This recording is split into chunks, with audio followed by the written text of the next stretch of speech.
Hi, I'm Dolores, Brynn's AI assistant, basically her unpaid intern, but with less coffee and more existential crises. She asked me to kick things off because talking to herself still feels, let's call it a little serial killer. Today we're talking about staying creative as a mom buried under emotional labor. Creativity is often a lifeline. Why do you think it's crucial for mums to hold on to that creative part of themselves? I was really surprised when I did my Instagram poll. Most of my Instagram following is millennial moms, just like me, and I love that. I had a few different topics, and the topic that won out was everybody wants to hear from me about how to maintain creativity as a mom. And I know that time is such a tricky thing for all of us. When we have priorities that run off the list and down the stairs and into the laundry room, and it's just never ending, how can we possibly be creative? The first thing that I was thinking about was, I think I'm good at this, at maintaining my creativity, but I don't really know how. I reflect and I think, I've been creative since the third grade. I started playing piano in the third grade. I was talented, but not overly talented, not like playing insane concertos or anything, but I just had a musical aptitude. In sixth grade, I combined my ability to write. I was a creative writer as well. And I learned that I could play piano by ear, like here at Titanic, My Heart Will Go On. I started being able to play songs like that by just listening. I realized, wow, I can like make music and I can combine my poetry and my writing and my feelings together. And then I was off to the races because I think in that moment, I discovered true creativity, which is it just comes to you and it feels important and sacred and also really surprising, like you don't know where it's coming from.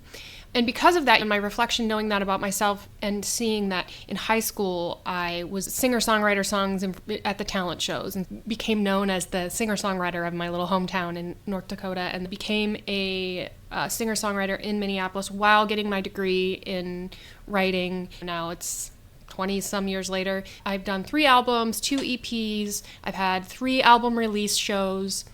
I've also had kids and a husband, and also maintained a full-time job during that time. I'm not bragging, it's just a matter of me reflecting, thinking, oh, I do somehow find time for creativity. I'm shocked because initially I'm like, I don't know how to find time for creativity because I just don't, but I'm looking and I do somehow. So how do I find time for creativity? I don't have a choice in a way, like when I'm not creating, whether that's music or listening to music, or I do a lot of creating just in my daily life, in my job. I'm a marketer, so there's a creative aspect to that in all times, like creating a landing page or writing a blog post, even though I get paid for those things and it's boring, it's nice that I found a way to get paid for it. But I would say my first tip is reading books about creativity. I've really started to understand and fall in love with the fact that you don't have to just be talented in a black or white sense. It's a spectrum. You can be a person who wants to be creative and you can learn about creativity and that can grow. I liked poetry and I wrote poetry, but I was not a good poet until I went to St. Thomas and I took poetry classes and I really was like, oh, that's how you write a poem. I had an inclination, but I had no idea. I didn't understand the discipline of writing poetry and the types of poetry. And so I've started to really read books about creativity and open my mind to the fact that creativity is a muscle you can flex. It's not something you're born with. One book that's really beautiful that I've been reading is called Create Anyway. It's geared towards painters, but it's so applicable to anybody who wants to be creative. And I read this line in this book, Create Anyway, and it said, your creativity matters. And that simple sentence absolutely floored me, and I needed to hear it so bad after all these years, because in a world full of voices, in a world where everything is moving so fast, I find myself stuffing down creativity and telling myself, who cares? Why does it matter? Every single time I've written a song or done an entire album release, I'm constantly feeling like, why am I doing this? What does this matter? This is so silly. I'm embarrassed. What's the point? And this book, just this line in this book of your creativity matters, felt so good to me. Maybe that's step 1, is know that your creativity matters. I would tell that to my daughters, and I do tell that to my daughters. And their paintings and their coloring and their creative ideas for how to play animals and babies, and they're so creative, and that truly matters to me. There's no mental gymnastics that I have to take to get to that truth. Like their creativity matters and mine matters and your. I have this practice of picking up books about creativity and giving myself the opportunity to learn about creativity as a muscle that you can flex. You mentioned Pinterest as a creative outlet. How do you find it helps with nurturing creativity? I'm so into Pinterest lately. Is there a resurgence? Has it never left? Is it a mom thing? I don't know, but I'm very into Pinterest lately. I also wonder if Pinterest is a place, sorry, real-time multitasking happening. I'm going to do not disturb because mama's podcasting, because my creativity matters. So Pinterest has been really a place where I can go and I can scroll and not feel inundated with messaging that makes me feel shame or messaging that makes me feel scared, messaging that makes me feel inadequate. And so I've been there a lot, and then I'm getting these fun little ideas for paintings that I want to do with my kids or paintings that I want to do myself. I've really been on a journey to rediscover painting. I bought a bunch of acrylic painting supplies and realized how much I like acrylic. I've done watercolor, which is very difficult, but I love the difficulty of it. I learned to watercolor paint alongside my beloved grandma Jackie, who's no longer with me, and she was my creative icon and creative flagship in my life, and we watercolor painted together, but that's a really hard discipline. And then I did oil painting in high school, and that's a very difficult medium, and it also takes forever to dry. And so something about acrylic is great. It dries quickly, which can be good for me. So Pinterest is just this beautiful little haven for me lately, and it keeps me creatively inspired without feeling jealous or icky feelings or dark matter. And so maybe just let Pinterest be your place, and then also name some boards. So I have a board called Things I Want to Paint, and that's a good place, or Kid Fun. And so I think naming it in an active way is really creatively inspiring. And I have some really fun boards where I have these music video ideas. So every song I write, I have a visual for it. So I have these music videos in my head, and they're perfect Pinterest boards. So it's a fun way to be creative in a very low lift way when you're laying in bed, but it keeps the things going. And so Pinterest, try that. Now, you've also mentioned applying project management skills to creativity. How does that help you stay creatively accountable? Okay, so forgive me for being a nerd, but there's a huge part of me, even though I'm this unmitigated and insatiable creative, I'm also a nerd. I love systems. I love spreadsheets. I love project management. I think it's because I have ADHD tendencies. I think we all do. But early on, when I moved to college, my ADHD and locking my keys in my car and really like life interrupting tendencies started to really impact me in a very negative way. So I had to start building in these coping mechanisms, and it really turned into, this is how do you project manage your life? And then those skills I learned to be organized and self-sufficient as a way to help me stop locking my keys in my car and dropping balls at work and waiting for things to be due up until the night before and then cramming them. That's classic ADHD. That's classic me. So my coping mechanisms actually turn into me becoming this champion and super user of project managing systems. And I have found those things, systems like using a project management tool I use in my life and in work is called Asana. There's so many like it. So Monday.com, ClickUp are a few.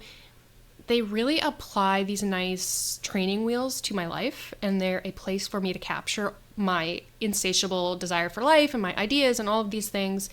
And it puts it in this nice black and white soothing place where I feel like, wow, this may actually get done. For example, when my girls were 2.5 years old when I had my release show for my last album, Honeymoon.